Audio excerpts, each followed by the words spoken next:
Welcome, everyone, to the very first episode of my podcast, On the Rise. I am Vishal Yathish, a junior at Mission San Jose High School.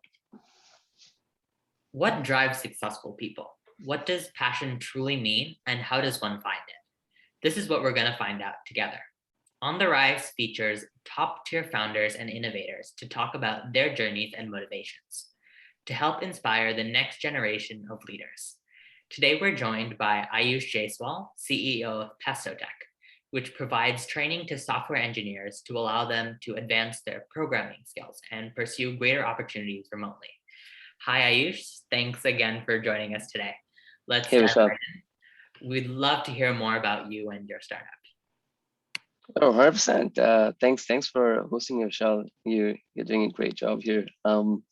About my startup, so I basically run a very simple startup which wants to democratize opportunities for people across the world.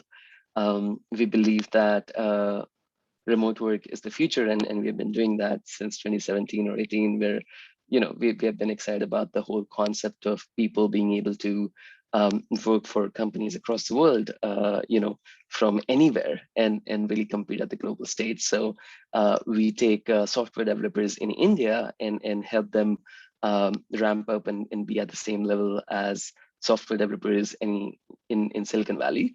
And we help them, land jobs here so that, they get opportunities in sort of places where they didn't have access to before, and all of this at zero cost upfront, so they're able to afford the education which we are able to give them. No, that's so cool. So, what motivated or inspired you to start your company? So I think the first time I came to US was in back in 2017 or something, and when I came here, I really felt unfair, like I used to work on a bunch of different projects. I was an engineer to start my, career with, so on and so forth. And when I actually came here, I got access to so many amazing opportunities, which I thought only people who are extraordinary and have some sort of talent should, usually have access to. And after coming here, I realized that wasn't the case, that I was equally as hardworking, and I had enough skill sets to be a part of that ecosystem and really contribute meaningfully. And I realized that what really made a difference was the location I was in, right? Just because I did not have the right access, I couldn't get access to those opportunities. And I think that made me feel really, sort of weird because I didn't have access to those opportunities all this time. And that really inspired me to, sort of solve for thousands of more people like myself who are based in different countries, who have the knowledge, the grit, and are pretty hardworking in nature. And I decided that we should basically do something to help them get access to opportunities across the world. Yeah. Yeah, so you just touched on something that I want to expound a little bit deeper on, if I can. Yeah. So Mhm. you said you were talking about how location determines access to resources. So Mhm. you have been very vocal about your journey from a relatively small town in India to Silicon Valley. How much did your upbringing impact your journey? Mhm. I think so. I would say like upbringing or getting access to certain things at an early stage matters a lot. I always say that I mostly grew up on the internet. And I think that is something which made a huge difference for me. I think internet has really made the world really, really small, right? It doesn't matter where you are, as long as you have access to internet and you're hungry to do things. I always say these four H's, matter the most: being happy, humble, honest, and hungry.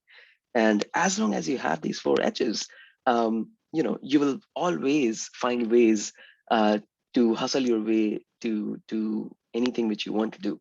So growing up in Varanasi was very interesting. I think my journey in Varanasi keeps me grounded at all times. It's like a really special experience to have the context which you have, sort of about the other side of the world. I think I usually recommend everyone to travel the world, no matter where they're from, which really helps you make your bubble bigger, make your world bigger, right?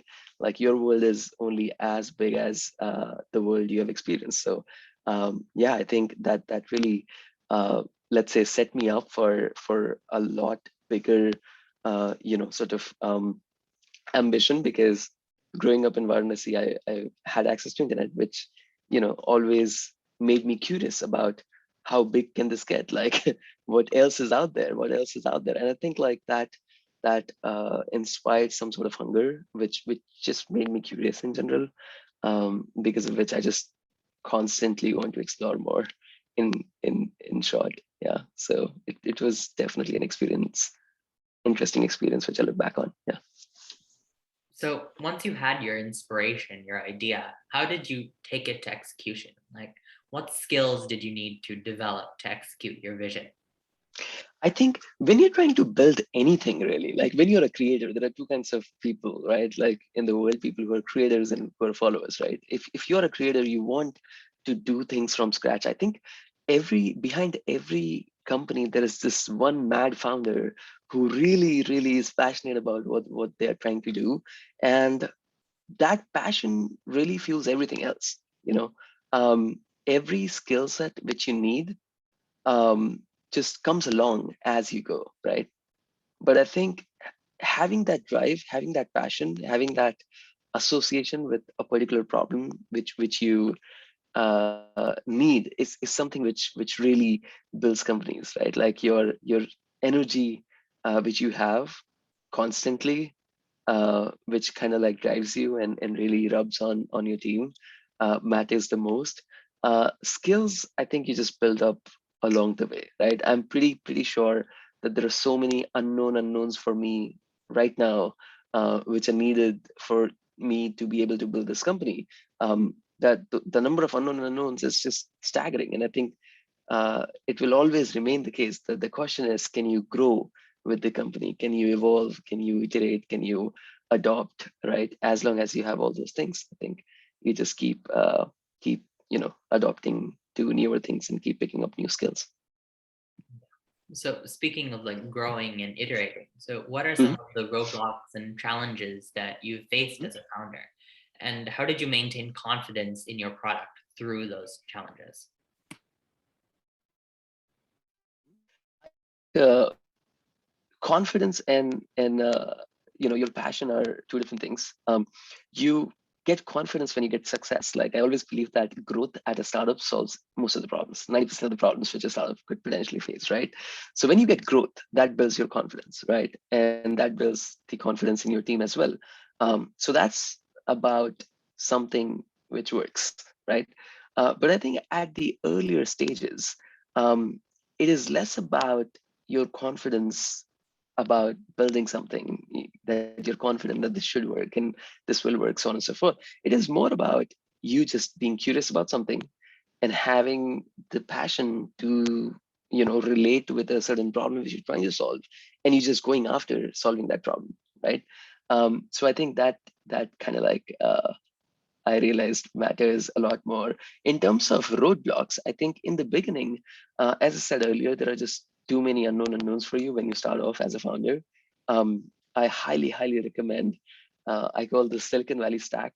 There are like just certain books which are just startup 101s, which I feel like everyone should just read those kind of books. And reading books, um, spending some time at other startups just to see how the journeys happen, and sort of seeing those journeys in the early stages, I believe gives you a lot more clarity around how it works, and that makes you a lot more efficient as a founder. So yeah, I think in the beginning starting off is difficult in terms of I always felt like where to start, what should I do, so on and so forth, and you start solving for problems which do not exist. So I think as a founder who's starting out, I would usually recommend just looking at other startups, learning from their mistakes, reading books, and just reducing the number of unknowns you have at an early stage. So that gives you like a really good kickstart. And the second thing is that the best time to start was yesterday. So when you're thinking about starting something, just do it. When you do it, then you face problems, you keep solving for it, and it's just like a constant process which you will keep facing throughout. So yeah, I think just starting yesterday and learning from others' mistakes would be two biggest things, which I'd say helped me in early stages. That's really interesting. Thank you so much. So what's next for Pesto Tech in the next 5 to 10 years? Uh-huh. So next 5 to 10 years, I believe work is going to change a lot. I think right now, COVID made people accept remote work a lot more. And remote work, of course, I've always believed is a lot more efficient and can help give a certain kind of momentum to companies. And it's just like more efficient way of building companies. But I think what happens as a consequence of the world going remote is something which is yet to be explored, right? I think there's a lot more distribution. This is, remote work is just the stepping stone. Like it's just the beginning of people working, in a fully distributed way. One quick example, which I often give people, is that some of the biggest pieces of softwares in last 20 years were built by completely distributed teams which don't even know each other, right? And those projects are open source projects, right? It's built by the community, literally, right? um, so the next phase of evolution for remote work would be to go in a state where people are completely distributed, a world in which companies are being built by employees who are just distributed in nature. It doesn't matter who they are, they're just doing the work and they're getting the job done, and they're getting paid for it, right? There's a concept of flash organizations which I'm extremely fascinated by, and I feel that transition will happen over the next 5 to 10 years. And at Pesto, we would want to place ourselves in the best position to be a big part of that transition, and be ready for that transition whenever it happens. So that's our goal. We want to empower people in different parts of the world to get access to opportunities, yes. And as a next step, in next 10 years, we would want to be in a position where we help companies transition from, being remote to being completely distributed. Got it. So to close this out, one final question. Pesto Yes. Tech's mission is to help engineers unlock their full potential and land their Mhm. dream careers. What is your biggest piece of advice for aspiring leaders looking to do the same? Mhm. I think people who are looking to unlock their full potential, I always say that the best work which you can pull off is something in your head, right? But we should always put ourselves in a position where we can, surpass our own expectations, right? There is always something which you don't believe you can do, but you might as well, end up doing it. So I always feel that your potential is more than you think, for most people. Um, and one thing which I'd say, which people should start doing, is that as companies go remote, as the world goes remote, there are very different kinds of skills which will pop up, which people need to have. Skills like there are a lot of skills like asynchronous communication, skills like having a lot more empathy with your colleagues in different parts of the world. If you're an engineer, for example, then maybe in a remote world, learning how to code is not enough. Maybe you need to understand how design works. Maybe you need to understand how product management works, because when you know those things, you basically have much better empathy towards your teammates across the world, right? So I think there are a lot more skills like these, which are more on the lines of soft skills, or some people refer to as life skills. I think those skills will start mattering a lot more than just your hard skills, right? So I think as we transition to the world of remote, I think focusing on those skill sets and making yourself future ready just helps you prepare better for the transition which the world will go through in next few years. That's amazing. So thank you very much, Ayush, for sharing such incredible insights. Thanks Awesome. everyone for joining us. Hopefully you all enjoyed it as much as I did. Stay tuned for my next episode. See you all soon.